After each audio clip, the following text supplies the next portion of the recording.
기적을 믿으세요? 소리가 작죠?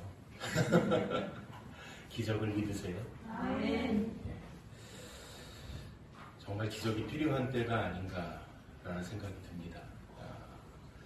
뭐 1000명을 넘을 때만 해도 이거 어떻게 5000명을 넘을 때만 해도 이거 어떻게 10배가 넘어서서 곧 5만 명이 아닌 10만 명이 될 거라고 예측도 하는 이야기도 있습니다. 아마 기적이 정말 필요할 때가 지금이 아닌가라는 생각이 들어집니다. 이 기적에 대한 이야기를 세상 사람들에게 물어보면요, 세상 사람들은 기적이 없다라고 이야기합니다. 근데 반면에요, 교회에 와서 여쭤보면 기적이 있다라고 이야기하십니다. 근데 놀랍게도 교회 안에도요, 기적이 없다라고 말씀하시는 분도 계시다는 거죠. 왜냐하면 제가 그 기적을 경험해 보지 못했습니다. 그래서 난 기적을 믿을 수 없습니다. 이렇게 말씀하시는 분들도 계시다는 거죠. 이 기적에 대해서 이렇게 상반되게 반응하는 이유가 뭘까? 기적을 믿는 분에게는 기적을 경험한 일들, 아니면 기적을 체험하거나 기적을 본 일들이 있는 것이죠. 그런 반면에 기적을 못 믿습니다 라고 말씀하시는 분들에게는 기적을 보거나 기적을 경험하거나 기적을 체험한 일이 전혀 없으신 분들입니다. 기적이 뭘까? 제가 사전을 한번 찾아봤습니다. 우리 한자말로는 기이할 기에 자취적, 그러니까 어떤 기이한 것이 생겨난 기록, 이게 이제 기적이라는 뜻이 되는 거죠. 사전에는 이렇게 적혀 있더라고요. 상식을 벗어난 기이하고 놀라운 일. 그러니까 일반적으로는 일어나서는 안 되는 일, 이것이 바로 기적인 거죠. 그러니까 일어나서는 안 될 일이 일어나는 걸 사람들이 기적이다라고 이야기하는 거죠. 또 사전에 적혀 있기를 사람의 힘이 아닌 신의 힘으로 이루어지는 불가사의한 일. 그러니까 인간으로서는 어떻게 할 수 없는 무언가를 만들어내거나 생겨나는 일들을 사람들은 기적이다. 그러니까 사람이 할 수 있는 일이 아니다. 이건 신만이 하실 수 있는 일이다. 하나님만 하실 수 있는 일이다. 이것을 기적이다 라고 이야기한다는 거죠. 그래서 이 기적, 그럼 교회 안에 기적을 믿는 분들은 어떻게 이 기적을 경험하고 또 기적을 체험했고 기적을 믿게 됐을까? 교회 안에, 성도님들 안에 기적을 경험하신 분들에게 나타났던 건 사실 오늘 저희가 말씀에서 보았던 것처럼 기도의 힘이었다는 거죠. 근데 제가 우연찮게 이 기도를 과학적으로 증명하기 위해서 힘쓰는 박사님들이 계셨어요. 이분들이 믿음이 있어서가 아니고 다른 걸 연구하다가 정말 기도가 어떤 힘이 있을까? 그래서 이 과학자들이, 의사들이 무슨 실험을 했냐면요, 한 10년, 12년 이렇게 된 것 같아요. 인디애나 대학의 캔디 브라운 교수팀이 연구를 했습니다. 어떤 연구를 했냐면 기도가 병을 고칠 수 있는가? 라는 연구를 했습니다. 좀 엉뚱한 교수님이신 것 같기는 해요. 어쨌든 실험 대상은요, 시각장애인, 청각장애인들을 대상으로 실험을 했습니다. 물론 실험 지역은 아프리카의 모잠비크하고 브라질이었습니다. 이유는요, 의료시설이 좀 떨어지는 이 지역에 아무래도 이런 청각장애인이나 시각장애인이 좀 더 많았기 때문에, 찾기 쉽기 때문에 했다라고 이야기하더라고요. 우선은 모잠비크에서 시각장애인 11명 그리고 청각장애인 14명을 대상으로 실험을 했습니다. 실험 결과는요, 실험을 한 내용은 이렇습니다. 그러니까 제일 먼저 중요한 건 실험하기 전에 실험자를 체크하는 일이 필요하겠죠. 그래서 장애 정도를 측정했습니다. 그리고 나서 이 장애 정도가 얼마나 되는지를 기록해 놓고 이들을 낫게 해달라고 기도해 주십시오라고 요청을 했습니다. 그 지역에 있었던 사람들이 함께 기도하는 방식은 환자의 몸에 손을 대거나 포옹을 하고 하는 기도 방식이었습니다. 어쨌든 이런 기도 형태를 가지고 기도하고 이제 측정을 했던 것이죠. 비록 이제 표본 개수가 좀 적기는 하지만 연구팀이 이 결과를 보고요 놀랬습니다. 왜냐하면 그냥 한두 명 우연히 좋아졌겠지라고 생각했고 결과를 본 거였거든요. 그런데 이 기도를 받았던 이 시각장애인, 청각장애인들의 대다수, 25명에 해당되는 경도의 차이는 있기는 하지만 측정했던 결과물보다는 호전되어 있었던, 그러니까 기도의 결과물로 그들의 증세가 호전되어진 것을 확인하게 된 거거든요. 그저 한두 명, 어쩌다 세네 명 좋아졌다 이렇게 이야기할 걸로 생각이 되어졌는데 25명 전부가 다 호전되어진 결과물을 보고 이 연구팀이 놀라게 되어졌던 것이죠. 그래서 이 연구팀이 그럼 이 결과가 왜 이렇게 나타났느냐, 저희가 잘 아는 것처럼 플라시보 효과, 그렇죠? 위약 효과. 저희 초등학교 때 양호실 가면 배가 아파서 갔는데 소화제가 없으니까 빨간 약 배꼽 위에 발라주고 그리고 조금 있다가 가라 그래서 가보면 배가 안 아프잖아요. 이게 다 플라시보 효과 아닙니까? 머리 아프다고 갔더니 빨간 약 이마에다 발라주고 약이 없으니까 참 별걸 다 했지만 어쨌든 결과는 위약 효과가 있어서 좋아지는 결과. 그러니까 이 기도가 이런 플라시보 효과로 나타난 거다. 이 사람들은 이렇게 생각했던 거겠죠. 그런데요, 이것이 플라시보 효과라면 단 몇 주, 단 며칠 호전되고 다시 돌아가야 되는 거잖아요. 그런데 실험 결과는 이 호전된 상태가 계속 유지된다. 이것은요, 기도가 뭘 만들었습니까? 놀라운 기적을 만들었다라는 것을 보여주는. 그런데 더 놀라운 건요, 이건 좀 다른 얘기이긴 하지만 플라시보 효과에 반대되는 효과도 있습니다. 노세보 효과라고. 진짜 약을 먹어도 이건 안 고쳐져 라고 믿고 먹으면 약효가 안 나타나는 노세보 효과도 있다고 합니다.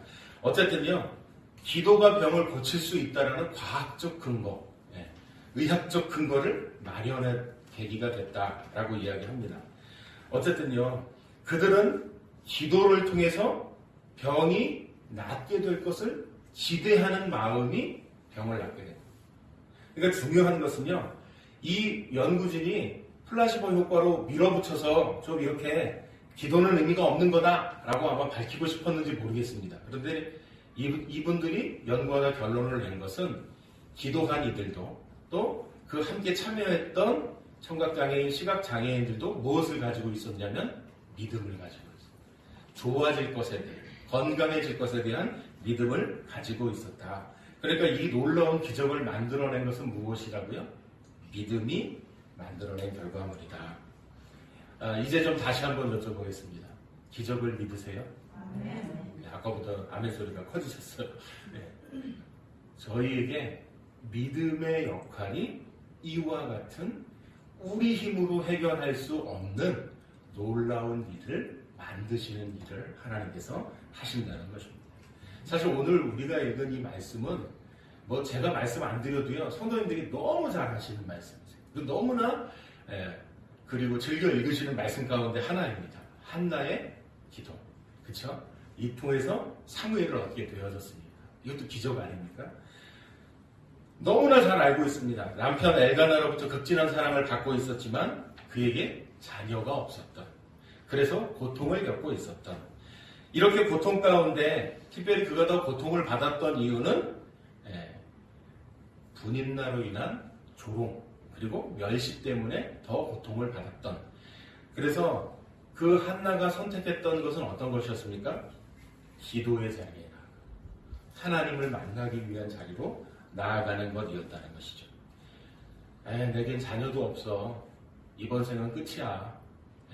난 더 이상 희망을 가질 수 없어. 라고 포기한 것이 아니라 하나님을 향한 믿음을 가지고 하나님의 응답을 기대하고 하나님 앞으로 나아가는 선택을 한나는 했었다는 것이죠. 지금 우리가 기적을 바라고 있다. 지금 이렇게 놓여져 있는 상황이 어려운 가운데 있다. 우리가 이런 불투명한 시대를 살아가고 있는 이때 어쩌면 정말 우리가 해야 할 일이 기도의 자리로 나아가는 것, 하나님을 만나기 위해 나아가는 것이 얼마나 필요한 것인지를 다시 한번 깨닫게 된다는 것입니다. 하나님께서는 오히려 이때에 우리가 더 기도하기를 원하고 계신다는 것이죠. 아무리 우리 인생이요 무너져 있어도 다시 기도의 사람으로 기도하는 자리로 하나님을 만나는 자리로 나아가게 될 때 우리 인생의 변화가 시작이 되어진다는 것입니다. 한나의 기도는요 이와 같이 자신의 절망 가운데 그리고 고난 가운데 그리고 어려움 가운데 놓여져 있던 그가 선택한 것은 하나님 앞으로 나아가는 것이었습니다. 기도의 자리로 나아가는 것이 있습니다. 오늘 9절 말씀에 보니까 이렇게 기록합니다. 그들이 실로에서 먹고 마신 후에 한나가 일어나니 그때의 제사장 엘리는 하나님의 전 문설주 곁 의자에 앉아 있었더라 라고 말씀하고 있습니다. 당시 제사는요 제사하고 난 뒤에 제물을 가지고 하나님께 태워서 드리는 부분이 있고 예배자 그러니까 제사장과 함께 나눠 먹는 부분이 있습니다. 이렇게 화목제물로 제사를 드린 후에 함께 나눠 먹는 것까지 해야 하나님께서 연락될 수 있었습니다. 오늘 말씀에 한나는 언제 일어났다라고 말씀하고 있습니까? 그들이 실로에서 먹고 마신 후에 한나가 일어났다라고 기록하고 있습니다. 그러니까 제물을 드린 후에 함께 먹고 마시고 그 시간까지 다 참석한 뒤에 일어났다라고 이야기하고 있는 것이죠. 그러니까 예배가 완전히 끝날 때까지 그 자리를 지키고 있었다. 네. 사실은 그 예배를 참석하시면 그리고 공적인 예배를 드리고 나면 사실은 저희가 원래 공동체 식사를 같이 나눴죠. 지금은 코로나 때문에 나눌 수가 없죠. 어떤 분들은 식사를 안 하시고 예배만 드리고 가시더라고요. 제가 늘 말씀드리지만 이 공동체 식사까지 하셔야 예배를 드리는 거라고. 네, 이렇게 공적인 예배만 드리고 가시면 반절만 드리고 가셔요. 왜냐하면 화목제물을 함께 나누는 일들까지가 다 포함된 것 아닙니까? 오늘은 특별히 제가 부탁을 드리면 목사님께서 늘 빵이 남는 거 걱정하시더라고요. 그래서 오늘은 특별히 목사님 걱정하지 않으시도록 목사님 건강을 위해서라도 남으면 목사 먼저 다 드시는 것 같아가지고 식이 걱정이 되니까 오늘은 가실 때 어떻게 하셔야겠어요? 예배를 꼭 다 참석하셨으니까 꼭 가지고 가셔야 됩니다. 누가 챙겨줘서가 아니고 내가 가지고 가는 겁니다. 혹시 늦게 가셔서 모자르시면 앞에 가신 분들 좀 더 가져가신 것으로 생각하시면 될 것 같습니다. 어쨌든요. 제물 함께 드렸던 하나님 앞에 드렸던 음식까지 함께 나눠 먹는 것까지가 그러니까 코로나가 빨리 해결이 되고 저희가 공동체 식사가 회복이 돼서 함께 나누는 일까지가 하나님 앞에 드려지는 참된 예배라는 것입니다. 오늘 한나는요 그 마지막 순간까지 있었던 것을 이야기하고 있는 것입니다.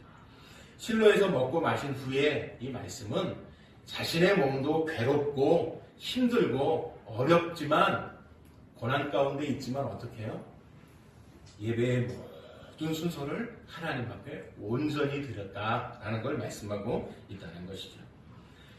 솔직하게 한나 입장에서 생각해 보면요. 이런 심정이 아니었을 거예요. 사실 이럴 때 어떻습니까? 제가 앞에 말씀드렸던 것처럼 공동체 식사요. 왜 이렇게 불편하게 밥을 먹고 얼굴을 부딪히고 마주 앉아 이야기하다 가야 되지? 하나님만 빨리 만나고 가야지. 누가 물어봐서 아니 집사님 얼굴이 오늘 왜 그래요? 이 소리 들으면 욱하는 마음에 더 마음이 상할 것 같으니까 더 빨리 가고 싶은 마음이 한나에게도 들었지 않았겠는가라는 생각이 들어집니다. 혹시라도 누가 아니 오늘 집사님 이렇게 며칠째 식사도 못하신 것 같아요. 얼굴이 왜 그러면 눈물이 그냥 팔까? 한나가 아마 그럴 수 있었지 않았을까라는 생각이 들어집니다. 그만큼 분노해, 그만큼 고난을 느끼는 한나의 마음으로 마지막까지 있는다라는 건 사실 힘든 일이었을 것으로 생각이 되어집니다. 예배를 마지막까지 드리고 함께 공동체 식사를 하는 것까지 참여한다는 건 쉽지 않았을 것입니다. 왜냐고요? 앞에 6절에서 8절까지 말씀을 쭉 보면 그가 그럴 만한 이유가 쭉 설명이 되어 있습니다. 6절 말씀을 보니까 이렇게 기록합니다. 여호와께서 그에게 임신하지 못하게 하심으로 그의 적수인 분인나가 그를 심히 격분하게 하여 괴롭게 하더라.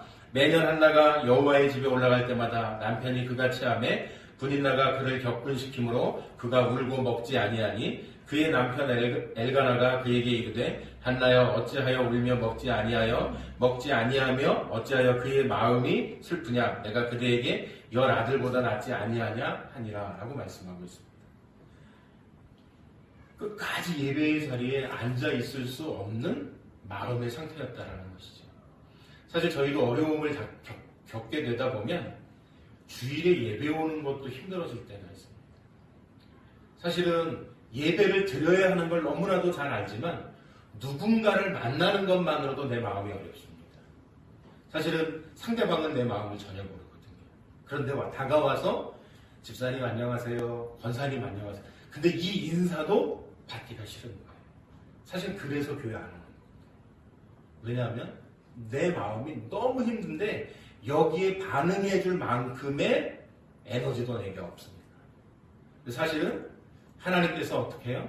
그 자리를 통해서 정말 하나님을 만나야 할 사람은 바로 나라는 거죠. 정말 기적이 필요한 사람은 나라는 거죠. 그러나 사람들의 이목과 사람들의 관심이 때로는 부담이 돼서 그렇게 하지 못하는 거죠. 근데 오늘 한나는요, 그런 가운데 있었음에도 불구하고 하나님을 만나는 자리에 마지막 공동체 식사의 자리에까지 떠나지 않고 그 자리를 지켰다라고 말씀하고 있다는 거죠. 어떻게 보면 예배할 기분도 아니고 찬양할 기분도 아니고 기도할 기분도 아니고 사실 물론 예배를 기분으로 드리고 뭐 이렇게 좌우되는 건 아니지만 그럴 때 우리가 놓여져 있는 어려움들 속에서 그 마음이 들 때가 있다는 것이죠. 그렇지만 예배드릴 기분이 아닌 마음으로 가득 차 있을지라도 예배의 자리를 오늘 한나와 같이 지킬 수 있어야 한다라고 말씀하는 것입니다. 그때 하나님의 은혜를 더욱 강하게 경험하게 되어진다는 것이죠. 10절 말씀에 이렇게 기록합니다.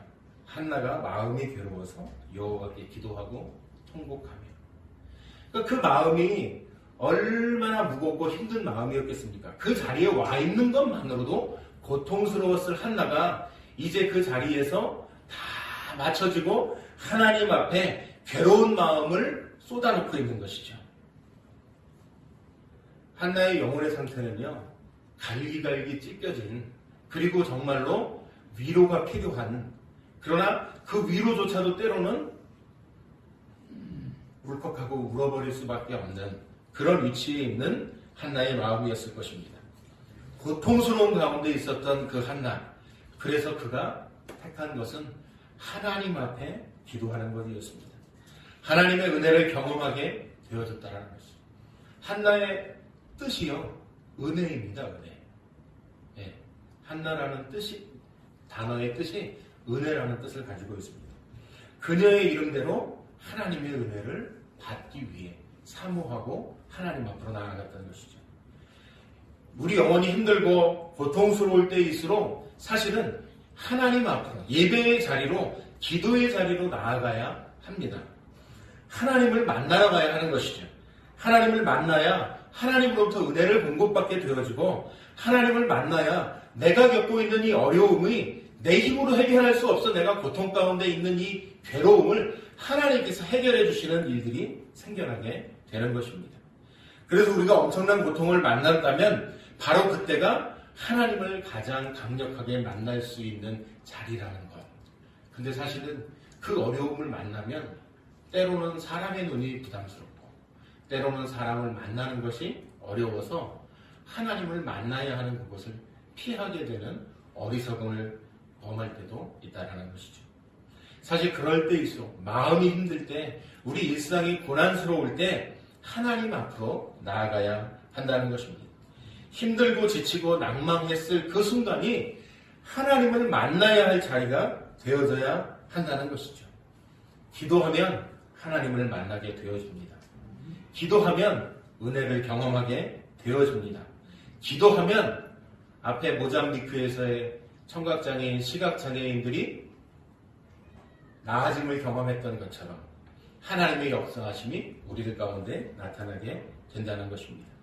기도하면 고통을 이겨낼 수 있는 힘을 하나님으로부터 공급받게 되어진다는 것이죠.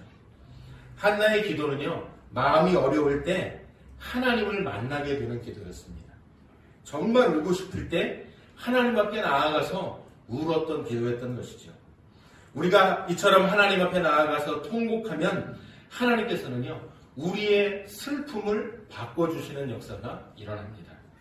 우리의 탄식이 바뀌어서 하나님의 일하심을, 하나님의 역사하심을 찬양하는 일이 우리의 삶 가운데 나타나게 해주신다는 것이죠. 11절 말씀에 이렇게 기록합니다. 서원하여 이르되 만군의 여호와여, 만일 주의 여종의 고통을 돌보시고 나를 기억하사 주의 여종을 잊지 아니하시고 주의 여종에게 아들을 주시면 내가 그의 평생에 그를 여호와께 드리고 삭도를 그의 머리에 대지 아니하겠나이다. 11절 말씀을 보면은요, 한나는 서원 기도를 하나님 앞에 드리고 있습니다. 하나님께서 응답해 주셔서 아들 주시면 내가 평생 나시린으로 하나님 앞에 드리겠습니다 라고 기도하고 있는 것이죠. 내 아들이라고 생각하지 않고 하나님의 종으로 살아가도록 하겠습니다. 사실 이 서원기도 사실 좀 조심해야 할 부분들이 많이 있죠. 닥친 어려운 문제를 해결하기 위해서 자식을 주의 종으로 드리겠다. 그 피해를 본 사람이 바로 접니다. 네, 저는 이 서원기도에 대해서 제가 불만과 불평이 많았던 사람입니다. 저희 아버지가 기도했는데, 아니 내가 기도한 것도 아닌데 그 기도를 왜 들으시지? 네, 이해가 잘 안 되시죠? 내가 기도해서 제가 서원해서 제가 기도한 거면 당연히 내 소원을 이루는 거고 내가 바라는 걸 하니까 어려울 문제가 없습니다. 근데 아버지의 병을 나아서 감사해서 내 아들을 바친다. 저는 그게 어렸을 때요, 전혀 받아들여지지 않았던 사람입니다. 아니 아버지가 낳은 건 감사한 일이지만 그렇다고 세상에 아버지가 목회를 하시지 그러면 나한테 목회를 하라고 밀어붙이지? 그래서 제가 아버지하고 많이 싸웠어요. 아버지하고 관계가 안 좋은 이유가 그거였어요. 네. 근데 어느 날 기도하는데요, 아버지가 지금 안 살아계실 수도 있다는 생각이 들더라고요. 지금도 살아계신데 그게 은혜였어요. 그게 깨달아졌어요. 기도하니까 하나님께서 아버지의 마음을 보여주시더라고요. 그래서 제가 그 뒤에 회개하고, 그래서 아버지가 기도했던 대로 목회자 되겠습니다.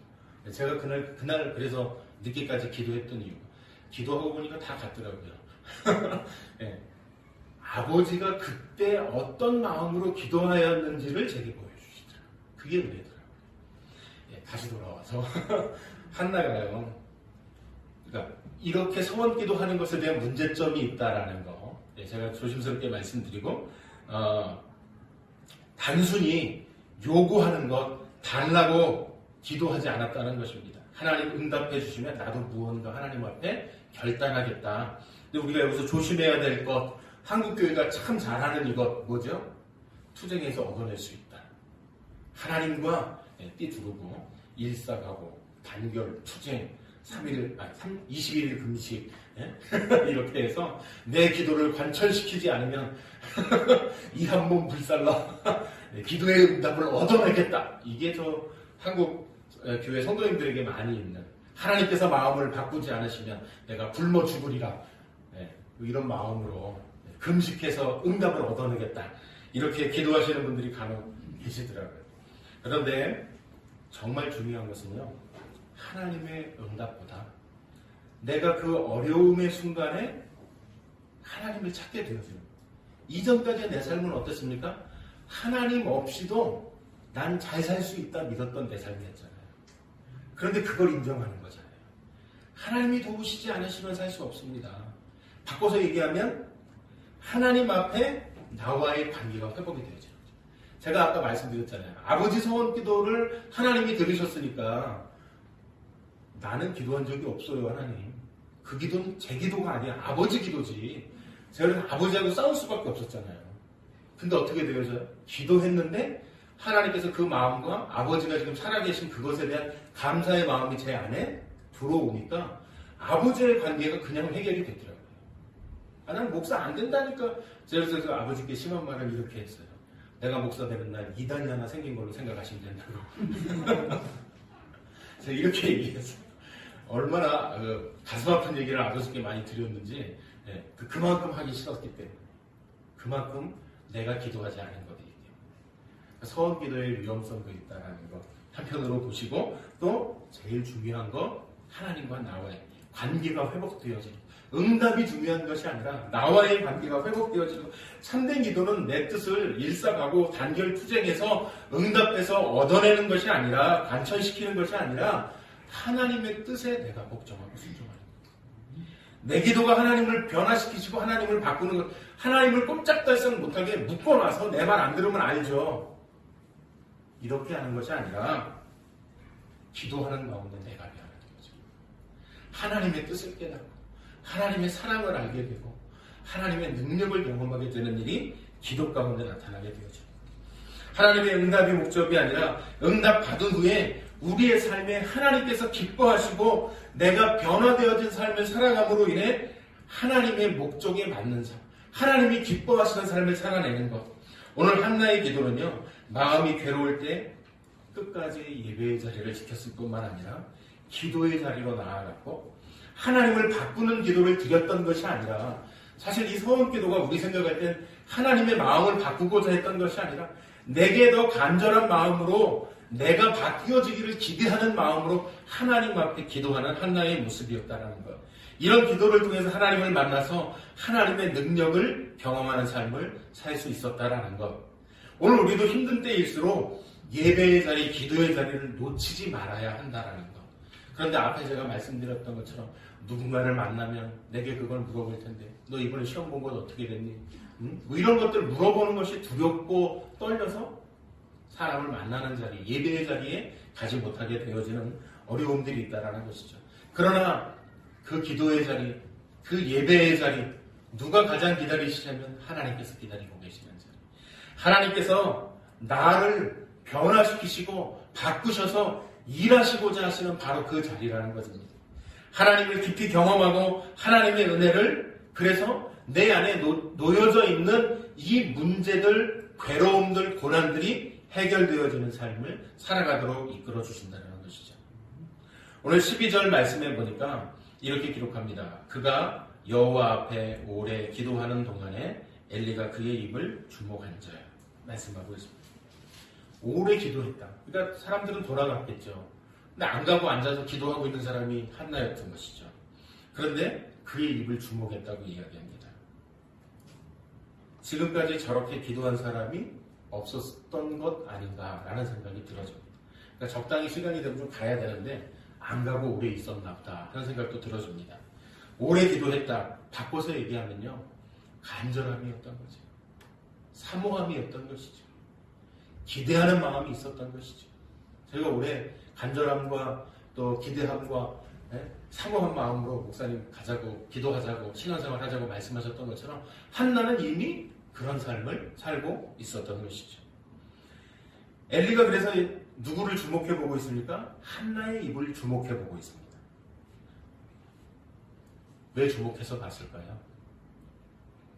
오늘 말씀에 12절 말씀에 보니까 13절 말씀에 보니까 입술만 움직이고 음성은 들리지 아니하고. 그러니까 그 당시에 기도했던 형태는 이런 기도의 형태가 아니었던 것 같아요. 소리내서 기도했던 것 같아요. 그러니까 음성은 들리지 아니하므로 그가 취한 줄로 생각하죠. 그러니까 소리내서 기도하고 있었던 것이죠. 그러니까 그런데 오늘 한나는 소리내지 않고 있으니까 엘리가 이상하다 생각되고 쳐다보게 되어졌던 것이죠. 한나가 속으로 말하면서 입술만 움직이고 음성은 들리지 않는 그 기도를 엘리는 보고 뭐라고 생각했어요? 포도주에 취한 걸로. 왜요? 예배 마치고 제사 드리고 뭐 했습니까? 공동체 식사를 했으니까 그때 많이 마셨나 보다 이렇게 생각했던 것이죠. 그러니까 그 당시에 기도의 모습이 이런 모습이 아니었던 모습으로 누가 기도하고 있는 거예요? 한나가 기도하고 있으니까 주시에서 봤던 것이고 그 결과는 술 취했다라는 결론을 내리게 되어졌다는 것이죠. 14절 말씀에 제가 말씀드렸던 것 14절 말씀에 보면 엘리가 그에게 이르되 내가 언제까지 취하여 있겠느냐 포도주를 끊으라 하니 라고 말씀하고 있습니다. 엘리는 한나에게 내가 언제까지 취해 있겠느냐 포도주를 끊어라 책망합니다. 엘리는 이와 같이 한나의 상태를 잠깐 살펴봤지만 잘 알지 못했던 것이죠. 괴로운 마음으로 기도하는 한나를 향해 이렇게 모진 말이 어디 있겠습니까? 포도주를 끊으라 라고 책망하고 있는 것이죠.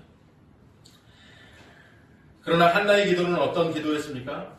그런 가운데 그는 하나님의 응답을 기다리는 고난 가운데 고통 가운데 오랫동안 그 기도의 자리를 간절함과 하나님께서 응답해 주실 그 사모함으로 기대함으로 기도하고 있었다는 것이죠. 새해가 시작되시면서 아마 기도의 제목들 가지고 계셔서 기도하시고 계실 거예요. 어느덧 벌써 한 달이 지났어요. 네. 그 사이 잊어버리시지는 않으셨나요? 놓치고 계시지는 않으셨나요? 오늘 한나가 기도하고 있는 것처럼 우리에게 간절함과 사모함과 기대하는 마음으로 다시금 한나의 마음으로 기도의 자리로 나아가야 되지 않겠습니까? 우리의 기도는요, 더 깊은 하나님의 은혜를 경험하는 기도의 자리로 나아가야 한다는 것입니다. 아마 우리의 문제가 무엇일까? 기도를 전혀 하지 않는 분들은 아마 안 계실 거예요. 그렇죠? 기도하시지요? 대답이 네, 대답이 없으시죠?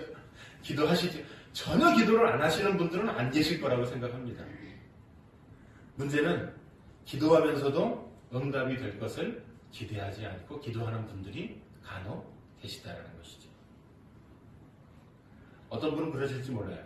목사님, 한나 같은 절박한 기도의 제목이 없어요. 그러실지 몰라요. 물론 그럴 수도 있습니다. 절박한 기도 제목이 없어도 기도의 자리에 앉아 계실 때 하나님을 만나는 그리고 하나님의 은혜를 경험하게 되는 놀라운 역사가 우리 가운데 나타나게 될 줄로 믿습니다. 하나님께서는 그럼 왜 우리가 기도의 자리에 있기를 원하실까요? 하나님께서 우리 목소리를 듣고 싶어 하십니다. 저희 집사람이 저하고 연애할 때요, 이 전화하다가 제 집사람이 잠들었습니다. 네. 제 목소리가 다 이렇게 달콤하게 졸리는 목소리인 것 같아요. 전화하다가 잠들더라고요. 네. 몇 번을 불러도 답이 없어요. 아, 잠들었구나. 그래서 전화를 끊어야 됩니다. 다음날 전화해서 물어보면 잠들었다고 고백합니다. 네, 저는 집사람 목소리가 듣고 싶어 전화했는데 얼마나 피곤했는지 잠들어 버렸어요.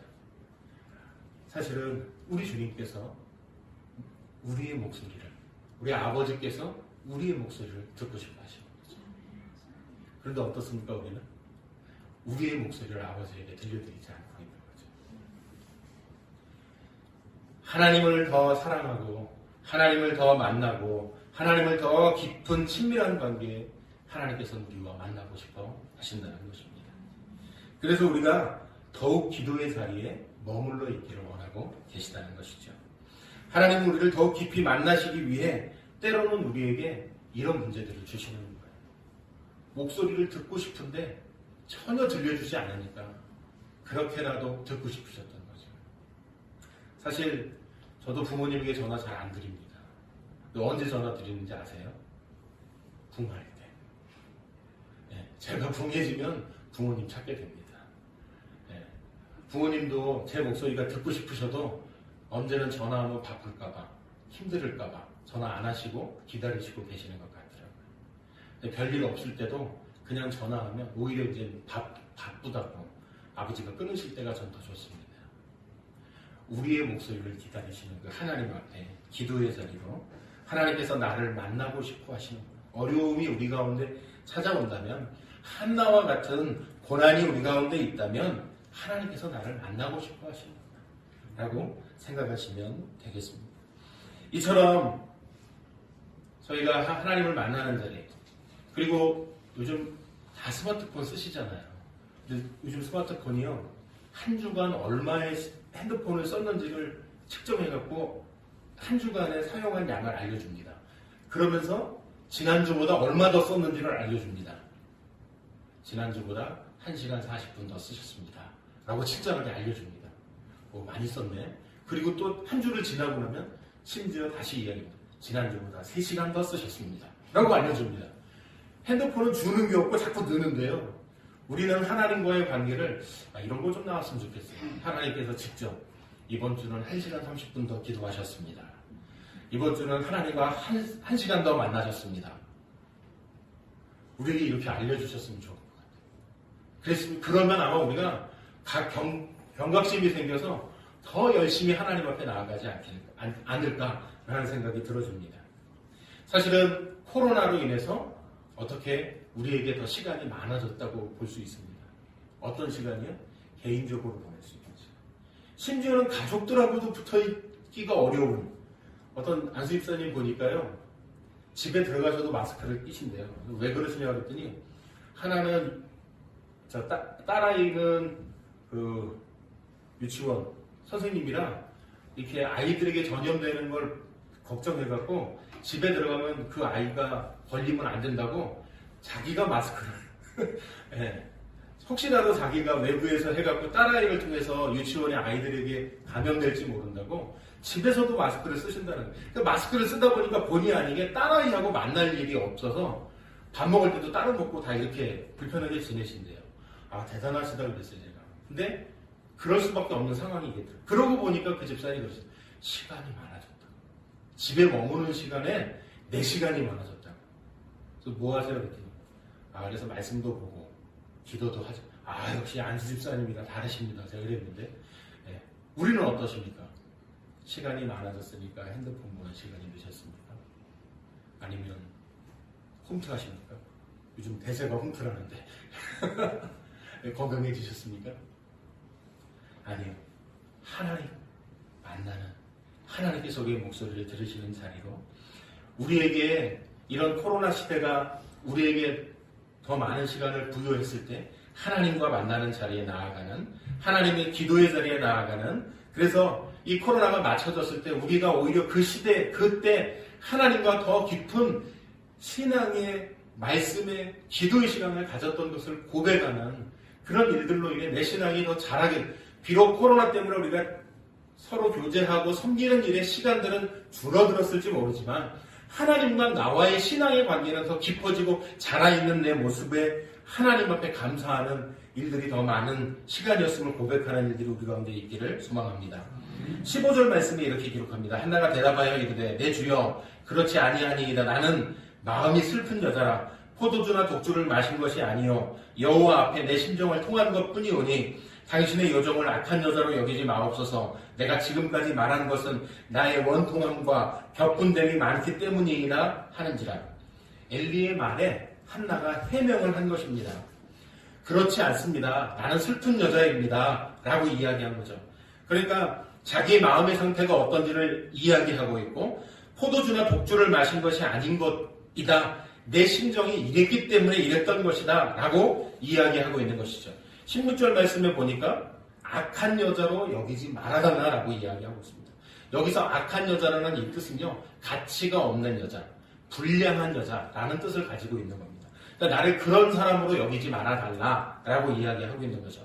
그러니까 나를 포도주에 취하고 있는 그런 불량하거나 가치 없는 여자로 여기지 말아주십시오 라고 이야기하고 있는 것입니다. 아마 제가 한나였으면요, 한 번쯤 째려보고, 눈도 흘려보고,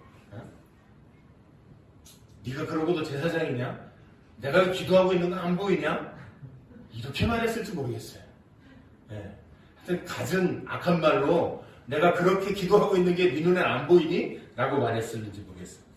그런데 한나는 그렇게 말하지 않은 것 같아요. 그런 태도를 통해서 17절에 보면요, 엘리가 한나를 축복하고 있습니다. 17절 말씀이 이렇게 기록합니다. 엘리가 대답하여 이르되 평안히 가라. 이스라엘의 하나님이 내게 기도하여 구한 것을 허락하시기를 원하노라 라고 말씀하고 있습니다. 18절 말씀에도 이르되 당신의 여종이 당신께 은혜 입기를 원하나이다 하고 가서 먹고 얼굴에 다시는 근심빛이 없더라. 이게 은혜. 이게 기적이. 올라갈 때 어땠겠습니까? 그 마음에 근심되고 염려되고 두려웠던 마음으로 한나가 제사하러 갔던, 예배하러 갔던 그곳에서 기도하고 통곡하고 오해도 받고, 술 취한 여자로, 악한 여자로 오해도 받고. 그러나 어떻습니까? 그곳에 엘리에게 대답했던 그 대답을 통해 다시금 복을 받게 되어지고 얼굴에 근심된 빛이 없게 되어진, 일시적인 것이 아니라 하나님의 응답하시는 이와 같은 역사가 있다는 것이죠. 한나가 여기서 어떻게 변화되어졌습니까? 꽁 하고 그 마음을 닫아버리고 저처럼 눈을겨 바라보고 그러고도 제사장이냐 이렇게 대들지 않고 대답했던 그의 모습을 통해 한나가 기도하는 가운데 깨어진 관계가, 하나님과의 관계가, 그리고 회복되어지는 역사가, 그리고 이 안에서도 엘리를 향해 너그러운 마음을 베풀어 주었던 이 한나의 모습을 통해 그가 하나님의 은혜를 덧입게 되어지는 일들이 나타나게 되어졌다는 것이죠. 제가 시작하면서 성도님들께 기적을 믿으세요. 사실 이 물음표를 빼야 되나 넣어야 되나 고민을 했습니다. 근데 물음표를 넣은 이유는 성도님들이 답을 하시더라고요. 저희 생각엔 지난번에 목사님 로또 말씀하셨는데 로또에 당첨되면 저희는 기적이죠. 어쩌면 그런 걸 기적으로 생각하고 사는지 모르지. 근데 오늘 한나는 어떻습니까? 하나님을 만나기 위한 기도의 자리에 나아갔습니다. 오늘 한나는 어떻습니까? 엘리가 말한 것에 대해 고깝게 생각하지 않고 오히려 자신의 상황과 설명을 자세하게 설명하고 깨어진 관계들이 회복되어지는 기도의 자리에 하나님을 변화시키려고 했던 것이 아니라 기도의 자리에 내가 변화되어지는, 가장 어려운 것은요, 내가 변화되어지는. 사실 기적은 내가 변화되어지는 것입니다.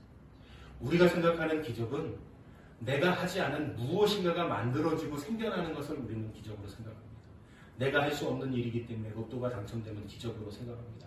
그러나 그것이 기적이 아니고 내가 변화되어지는 것, 내가 지금 이 자리에 하나님 앞에 예배하는 것, 이것이 내게 가장 크고 놀라운 기적이라는 것입니다. 그렇기에 제가 여러분에게 질문을 드렸던 것입니다. 기적을 믿으세요? 이 대답에 네라고 답하신 여러분들이 바로 기적이십니다. 날마다 기적을 살아가고 계시죠? 날마다 기적을 경험하고 계시죠? 우리가 기도의 자리에 나아갈 때, 예배의 자리에 나아갈 때, 하나님을 경험하게 될 때, 이것이 바로 내가 변화되어져 가는, 나를 통해 하나님을 만나게 되어지는, 그래서 이 놀라운 기적을 날마다 경험하게 되어지는, 기적은 하나님을 만나고 내가 변화되어지는 것입니다. 절대 변하지 않을 것 같은 내가 변화되어지는 것입니다. 저희 아버지가 서원기도 하셨는데 내가 그걸 왜 해야 돼요? 이해가 안 되는 일이에요. 아버지 기도를 하나님 들으신 거지 내가 기도한 적이 없잖아요. 근데 놀라운 건요, 기도의 자리에서 제가 변하더라고요. 변하지 않을 것 같은 내가 바뀌어지더라고요. 이게 기적이에요. 오늘 성도님 이 자리에 하나님 앞에 예배하신 모든 성도님들의 삶에 날마다 하나님의 기적이 나타나게 되기를 소망합니다. 함께 기도하시겠습니다. 사랑과 은혜가 많으신 하나님 아버지 감사합니다. 오늘도 주의 은혜와 역사하심으로 우리의 인생길이 날마다 기적을 경험하는 놀라운 역사들이 우리들 가운데 있도록 하나님 축복하여 주시옵소서. 기도의 자리에, 예배의 자리에 우리를 부르시는 그 하나님의 부르심에 순종하며 나아가 하나님 앞에 우리의 목소리를 더 많이 그리고 오래도록 들려드리는 우리가 되도록 하나님 붙들어 주시고, 내가 변화되어져 가도록, 말씀에 바뀌어져 가도록, 그래서 더 사모하고, 그래서 더 기대하고, 더 간절함을 가지고 하나님 앞에 나아가는 한나와 같은 우리가 되어지도록 하나님 축복하여 주시옵소서. 이를 통해 날마다 기적을 체험하고 경험하는 우리들이 되도록 하나님 축복하여 주시옵소서. 감사드리며 예수님의 이름으로 기도합니다. 아멘.